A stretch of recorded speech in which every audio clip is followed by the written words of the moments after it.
जैसा कि आप जानते हैं, पिछले कुछ वक्त में उत्तराखंड में भू कानून की मांग जोरों से हो रही है और असल में ये हम उत्तराखंड वासियों के लिए हक की आवाज है और इस आवाज को हम सबको मिलकर ही दहकते हुए ज्वाला का रूप देना होगा। नमस्कार, मेरा नाम है नितिन आर्या और आज हम जानेंगे कि भू कानून क्या है और ये उत्तराखंड के लिए क्यों जरूरी है। उम्मीद करता हूं कि आप इसे समझेंगे और उत्तराखंड में भू कानून की आवाज को और बुलंद करेंगे। लेकिन उससे पहले जो लोग मेरे चैनल पर नए हैं वो चैनल को सब्सक्राइब कर लीजिए।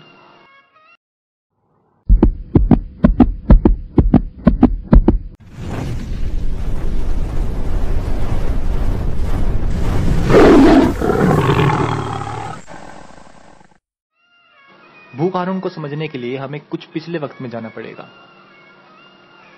जैसा कि आप जानते ही हैं, उत्तराखंड की स्थापना 9 नवंबर 2000 को की गई थी और वर्ष 2000 में यह प्रावधान किया गया था कि उत्तराखंड में बाहर के लोग सिर्फ 500 मीटर जमीन ही खरीद पाएंगे, पर 2007 में यह घटकर 250 मीटर कर दी गई। अब सरल शब्दों में कहा जाए तो यहाँ पे कृषि प्रधान जमीन को खरीदना बहुत ही ज्यादा मुश्किल था।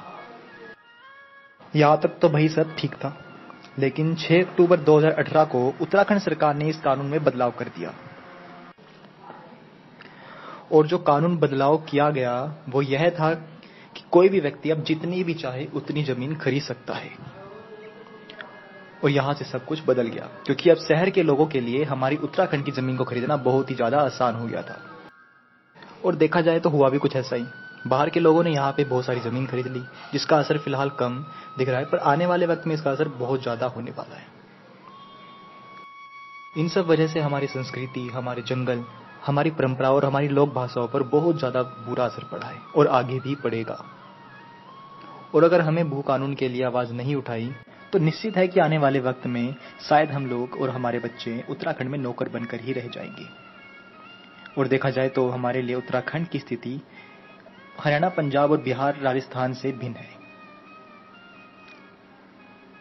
और दूसरी तरफ देखा जाए तो हिमाचल प्रदेश का अपना भू कानून है।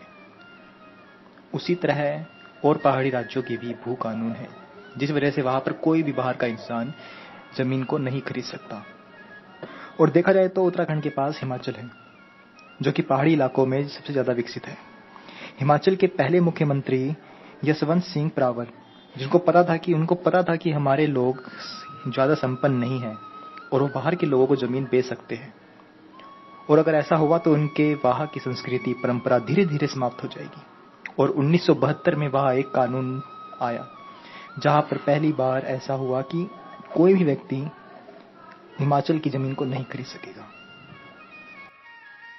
और देखिए आज हिमाचल कहां पर है।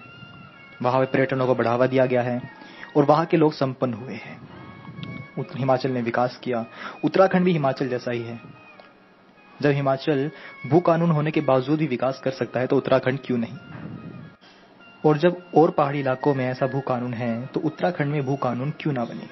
मैं उम्मीद करता हूं कि उत्तराखंड की सरकार इस बात पे ध्यान दे और आपसे भी यह उम्मीद करता हूं कि आप अपनी जमीन को किसी को भी ना बेचें, क्योंकि ये आपकी जमीन पूर्वजों की जमीन है। कृपया करके इसे किसी को भी ना दें।